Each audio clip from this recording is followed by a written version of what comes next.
block. And when you do that, I just hold the wheel, don't do nothing more than that, and the banking now takes me right smack out to the wall. Now there's always tire marks along that wall there. Of course, I keep it off the wall because we don't want any more of my tire marks up there. Now when they come down here, they're going 196 to 200 miles an hour, and keeping in mind there's 42 other guys right along here with you. So that gets a little bit hairy when you're trying to find the same space together. There's another white block right here, and they go to the outside of that. And if you notice, I take my hands completely off the wheel. The banking now will take me down below the next white block. If I hold the wheel and don't touch it at all, it now will take me to the very top of the track. But I'm going to stay off the top today because there is some ice and snow up there. Normally, the banking will take me right to the top of the track and you run around out there. From here, they go and they look for the next white block right here, and they go below that. And again, without touching the wheel but just holding it, the banking now takes me right out to the wall again. There's always tire marks by the T. And here it's a D-shaped oval, so again the banking now practically takes me where it needs to be because it takes me right down here by the grass. And again, without touching the wheel at all, it takes me right up to the wall, right underneath the start-finish line here. From here I touch the wheel slightly to get back down by the grass because that's the desired line to run on this track.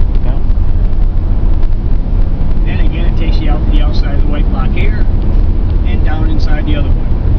Now we're going about 60 miles an hour. That's not adequate on a racetrack. You want to go a little faster, I would think, maybe. So let's go and see what we can do. I've been told I was supposed to keep this around 70 miles an hour, but I noticed that when the speedometer, when I'm getting 70 miles an hour, the speedometer is supposed to be working because it gets up to about 95 miles an hour when I'm thinking I'm going 70.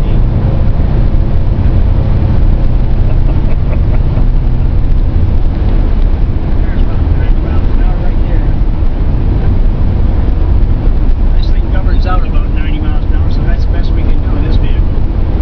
But even at that, you can feel the walls keep coming closer to us, or we get closer to the wall, and you can feel the G-forces are pushing you down in the seat as well. Yeah.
And when we do this, we try and show you what happens on a yellow flag condition. That means that a yellow flag comes out, they all get to go in the pits and get the work done on their car. Kind of a neat transition because they go whoop. Oh, yes. Kind of different. I have a lot of kid tours here, and they always like that little whoop-de-doo I give them there. That's a completely different pavement. Right up here when it tells them when and how to slow down. They got 2 more white blocks painted here. It helps them again determine how to slow down. And 1 more here, which is pretty much covered by tire marks. And a whole bunch of tire marks directly in front of me here. Because when they get about here, if they're going too fast, they slam them on. Because as soon as they pass this yellow line that we're at right here, they have to go down to 45 miles an hour. That's their speed limit at this track. And of course, you know, if they exceed that speed limit, then of course they have to come back in a second time. And additionally, we have a whole bunch of tire marks directly in front of the vehicle here. None of which have anything to do with the oval racing.